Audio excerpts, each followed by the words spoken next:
Rewari today, खबरें जो सबसे पहले पहुंचाए आप तक। SSP global jobs, the first job consultancy of Haryana. रोजगार दिलाए, बेरोजगारी भगाए। नमस्कार। 2014 से रेवाड़ी के विधायक बने रणधीर कापड़ीवास ने इंटरव्यू में बताया कि वह मन से सनातनी है पर भाजपा के पक्ष में नहीं। साथ ही रणधीर कापड़ीवास ने कहा कि भाजपा राव इंद्रजीत से डरती है, अगर नहीं डरती है तो राव इंद्रजीत को पार्टी से निकाल कर दिखाए। इसके अलावा रणधीर कापड़ीवास ने क्या क्या कहा, आइए मिलते हैं रणधीर कापड़ीवास से, जिनसे बात कर रहे हैं सुरेंद्र इंदौरा। कापड़ीवास जी, रेवाड़ी टुडे में आपका स्वागत है। धन्यवाद। हम आपसे आज बात करना चाहेंगे कि वर्तमान राजनीति में आपको क्या नजर आता है, वर्तमान राजनीति आज की क्या कह रही है? राजनीति वैसे तो जो नीति होती थी वो तो खत्म हो चुकी है जी। अब तो टोटल स्वार्थ नीति हो रही है। किसकी एडजस्टमेंट कहाँ और क्या तुरप का पत्ता चले, क्या दाव खेलें, इसमें पैसे का भी जोर हो गया, दारू का भी जोर हो गया, तो मूल्य तो खत्म हो गए राजनीति में जी। राजनीति चल रही है, कैसे चल रही है? तो अब आप विधायक रह चुके हैं और भाजपा से आप विधायक रहे, जिस तरह से आपके ऑफिस में बीजेपी के बड़े बड़े नेताओं के पोस्टर, वो जो चित्र लगे हुए हैं, हमें लगता है कि आपकी जो आत्मा है अभी बीजेपी से जुड़ी हुई है। लेकिन उम्र का एक तो है, बीजेपी का ऐसा है कि इतनी उम्र हो जाए उसके बाद भाजपा में कोई टिकट का दावेदार नहीं हो सकता। तो क्या ऐसी स्थिति में भाजपा में आपका जो मन है, भाजपा से जुड़ा हुआ जो मन है, उसके अकॉर्डिंग आप चलेंगे कि आने वाले चुनाव में क्या नजरिया रहेगा आपका चुनाव में? भाजपा की मेरी एक वीकनेस है जी, मेरी अपनी वीकनेस है ये। भाजपा को मैं कोई अच्छी पार्टी नहीं मानता। अच्छा। एक समय था जब हम भाजपा के लिए जीवन कुर्बान कर दिया और इस लाइन पे चल रहे थे कि BJP is a party with difference. Difference का मतलब मूल्यों की राजनीति करती है। लेकिन जब इन्होंने केडर के कार्यकर्ताओं को, जिन्होंने बीजेपी अहिरवाल में खड़ी की, उनको खत्म कर दिया और बाहर से जो दूसरी अपनी पार्टी को मार के हेलीकॉप्टर नेता वो लेके आए जी। तब चुनाव में जब टिकट हमारी काटी गई तो इतने दिन से जिस पार्टी को सींचा हो और वो अपने आदमी के साथ इतनी गद्दारी कर दे तो दुख तो होता है। उस दुख का विरोध करने के लिए मुझे निर्दलीय चुनाव लड़ना पड़ा और मैंने बार बार पूरी जनता को ये बताया कि ये लड़ाई असली बीजेपी और नकली बीजेपी की है। और आज इस नूह एपिसोड में ये पता लग गया, जनता को भी, लोग भी कह देंगे, पार्टी वालों को पता लग जाएगा, कैडर को भी पता लग जाएगा कि असली बीजेपी कौन है और नकली कौन है। तो हम ये मान के चले, जिस प्रकार से आज नेताजी ने बात की है, ये स्पष्ट हो गया है कि लोग ये मान के चल रहे थे नेताजी कहीं ना कहीं बीजेपी से जुड़े हुए हैं। अब भी उनकी विचारधारा जुड़ी हुई है, सनातन से, हिंदू से जुड़ी हुई है। बीजेपी ज्यादा उसकी बात करती है, उतना लगाव तो मेरा है। बाकी कांग्रेस भी अगर वो बात करे मुझे कोई गिला नहीं। बाकी बीजेपी से वैसे कोई कनेक्शन नहीं है। नहीं, तो आज जो जनता का जो ये है कि भाई लोग सोच रहे थे भाई नेताजी फिर दोबारा बीजेपी से कभी भी चुनाव मैदान में या खुद आ सकते हैं, किसी को उतार सकते हैं, ये क्लियर हो गया है कि बीजेपी से ऐसा कोई इरादा नहीं है। नंबर एक, मेरी उम्र इतनी होगी कि बीजेपी चाह के भी टिकट ना दे।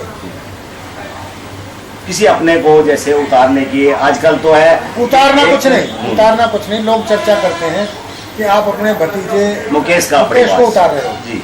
मैं ये कहता हूँ, मैं नहीं उतार रहा, मुकेश को खुद उतरना चाहिए। लोगों से मिले, उनको इज्जत दे, प्यार दे और वो प्रूव करे कि मैं विधायक बनने के लायक हूँ। मेहनत तो उसकी होगी, क्योंकि भतीजा है और वो चुनाव लड़ता है, इतनी काबिलियत पैदा कर लेता है, तो जो आपका तो सहयोग फिर मेरा सहयोग वो मिलेगा। तो आने वाले चुनाव में जैसे बीजेपी से कट ऑफ हो गया, अगर लोकसभा चुनाव अकेले लड़े जाते हैं या विधानसभा में तो सपोज कर लो आप मुकेश कापड़ीवास जी चुनाव लड़ते तो उनका सपोर्ट करें, ठीक है। तो लोकसभा में बीजेपी के तो आप कुछ रहा ही नहीं है, बीजेपी से तो आपका कनेक्शन नहीं रहा, तो किस तरफ आपका रुझान होगा ये थोड़ा सा जानना जनता भी चाहिए। अगर बीजेपी ऐसी पार्टी द्रोही को फिर टिकट देती है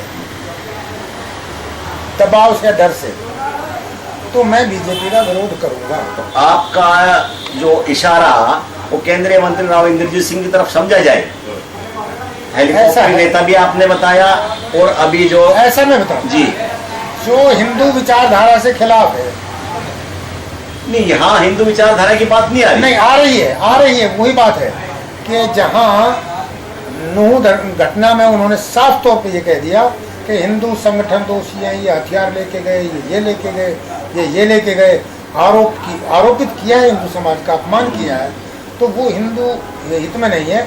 जिस विचारधारा की पार्टी में वो काम कर रहा है उसी का विरोध। इसका मतलब है राव इंद्रजीत सिंह ने जिस तरह से बोला तो उनकी विचारधारा बीजेपी से मेल नहीं खा रही आपकी नजरों में, जिस प्रकार से नहीं खा रही है मेल, तो पार्टी को एक सलाह के रूप में आप बीजेपी को क्या कहेंगे कि ऐसे जिस आपने बताया उनको दोबारा टिकट भी देना चाहिए, उनकी बात माननी चाहिए? मैं क्या बार इस मंत्री को भी कह रहा हूँ तू तो इस्तीफा दे दे भाई जी, अपनी पार्टी के खिलाफ बोल रहा था, इस्तीफा दे।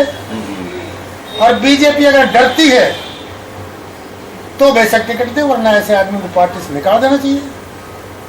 ये सीधा ये है राव सीधा कापड़ीवास जी का कि अगर पार्टी ये मान के चलते है कि राव साहब ने भाई ये गलत बोला है, उनकी विचारधारा से काम नहीं किया, तो नेताजी का ये है कि उनको पार्टी से निकाल देना चाहिए। तो अब बात आती है विधानसभा चुनाव की, तो विधानसभा चुनाव में जैसा भी आपने कहा भाई उनका भतीजा चुनाव लड़ने की कोशिश कर रहे हैं, तो ये माना जाए कि भाई इस बार का मुकेश जी को चुनाव मैदान में उतारा जाएगा। हालांकि आप पहले कह चुके हो, अपने आप को पहले काबिल बनाए। पहले यही बात है, थोपने वाले तो बहुत हैं भाई। हाँ जी, और कई बार थोपते हुए तो टप्पा लग गया। ये सांसद आपका मंत्री जी अपनी बेटी को थोप रहा है, तो क्या थोपने से थोप सकता है? और पिछले चुनाव में कप्तान ने हार की डर से बेटे को चलो ये प्रोजेक्ट हो जाएगा जीतने के लिए थोड़ी दिया था, वो जीत गया। नहीं वो तो ये भी मानते हैं, बाकी की बात तो अलग है। जो उसी पे बात आ गई है चिरंजीव राव जी पे कि वो जीत गए, तो वो तो ये मानते हैं कि इसका जो सारा श्रेय है एक तरह से कापड़ीवास जी को है। नहीं, अगर कापड़ीवास जी निर्दलीय मैदान में नहीं करते तो चुनाव जीत जाते। नाम भाई किसी का भी लेते, असल ये है इंद्रजीत और कप्तान जी, ये तो बच्चा इसको क्या पता, ये दोनों नूरा कुश्ती करते हैं। नूरा कुश्ती ये करते हैं कि सांसद लड़ता है, ये आपका जो सांसद है ये, और कप्तान अजय सिंह, तो अजय सिंह इसको सांसद बनवा देता है, ये इनको एमएलए। आज से थोड़ी है, नूरा कुश्ती बहुत दिन से है। तो कापड़ीवास जी का उसमें कोई किसी तरह का रोल नहीं है, डायरेक्ट और इनडायरेक्ट के कोई रोल नहीं है। मैंने अपनी तरह से ईमानदारी से लड़ा, और वोट कितनी दी? इतनी वोट लेने वाला दूसरे को जिताने के लिए करता है क्या? और वो भी विपरीत परिस्थिति में। और जब मोदी जी आ गए और सब कुछ आ गए, उसके बावजूद भी आपका इतनी वोट आई है, इसको क्या कहोगे? जिताने वाला था मैं। चलो अब एक चीज मानते हैं कि इस बार जो बीजेपी की काफी लोग भी कह रहे हैं, चर्चा में है कि महंगाई भी काफी कर दी है, रोजगार भी लोगों को नहीं मिला है, और कह रहे हैं बीजेपी इस बार डाउन है। देख आपको क्या लगता है? मुझे इसकी चिंता नहीं होती डाउन है नहीं है, क्यों? हम तो जब चुनाव लड़ते थे जब पता था बीजेपी हारेगी। एक पॉलिटिशियन के नाते मैं आपसे बात कर रहा हूं। वही मैं कह रहा हूँ, हम जब चुनाव लड़ते थे जब पक्का था बीजेपी हारेगी, और जीतेगी तो बीजेपी की हरियाणा में 2 सीट जीतती थी, 3 जीत जाती थी। तो हार और जीत और राज का कभी चिंता ही नहीं थी। और जब जीते हम, तो हमें वो गर्व नहीं आया हम जीत गए। कोई मेरे पास आया किसी पार्टी का, किसी बिरादरी का, कैसा ही भी, जो काम थे, और रेवाड़ी के कामों को आज देख ही रहे हो। आज क्या स्थिति है, उस समय क्या सफाई, क्या क्या चीजें थी, और जो आपके मंत्रियों ने निर्णय 10-10, 15-15 साल तक कोई इतने काम नहीं किए, उससे ज्यादा काम हुए थे।